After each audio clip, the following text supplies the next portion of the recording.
pag-usapan muli natin barangay at SK election. Wala pa pong balita doon sa ratified bill, so posible po tuloy na ang eleksyon sa December 1, 2025.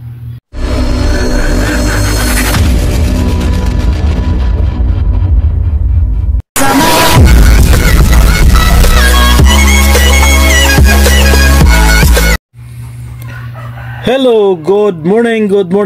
Isang mapagpalang morning sa ating lahat mga kapobre.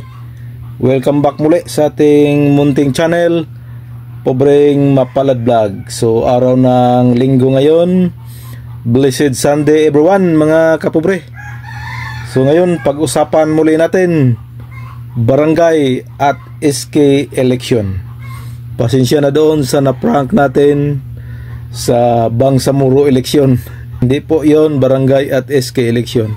Klaro po doon na BARM election po yung tinlakay ko kahapon. So wag na po kayong magagalit kasi kailangan din po natin pag-usapan yon, kasi atin din po yung mga kababayan, ang ating mga Muslim brothers and sisters doon sa Mindanao. So ngayon mga kapobre, pag-usapan natin ang barangay at SK election.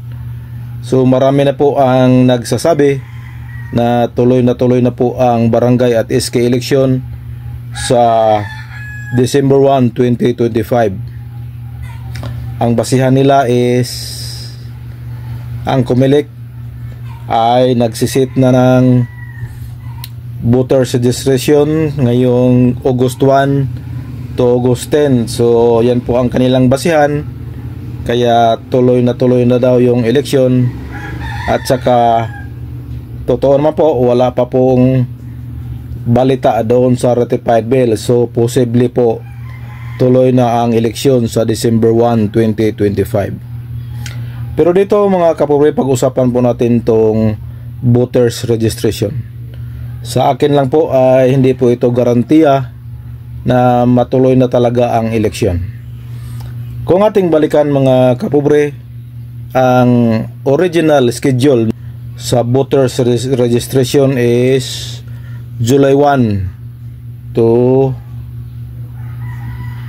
July 10. So yan po ang original na schedule ng voters registration. Nakasaad po doon sa activities ng COMELEC. Pero dahil nga sa ginawang bicameral report at napagkasunduan na i-postpone ang barangay at SK election sa November 2026 at yan po ay ratified na po. So siguro na pag-isipan ng COMELEC na talagang ma-postpone kasi nga aprobado na po sa both House, Kamara at Senado na i-postpone. Kaya binago nila ang voters registration. Nilagay nila sa October ba yun or November 2025 to July 2026 ang voters registration. Dahil nga doon sa ratified bill na yun na term sitting bill. Pero siguro na pag-isipan din ng COMELEC na hanggang ngayon ay wala pa pong pinal na desisyon ang Pangulo.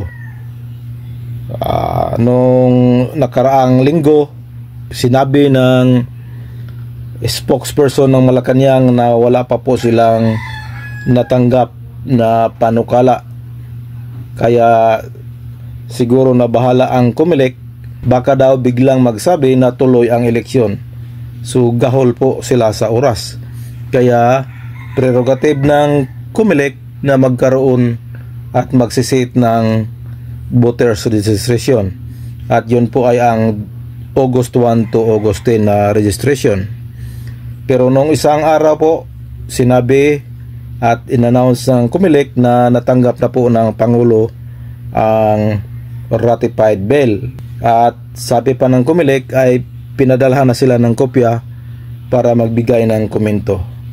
So sa akin hindi po garantiya na yung voters registration sa August 1 to 10 ay matuloy na talaga. Mga kababayan, hanggang ngayon, mga kapobre, hanggang ngayon po ay naghihintay pa tayo. Wala pa pong final na desisyon kung tuloy o postpone. Kaya yung nagsasabi na tuloy, hindi po, wag po kayong maniwala dyan, kasi po wala pa pong desisyon ang Pangulo.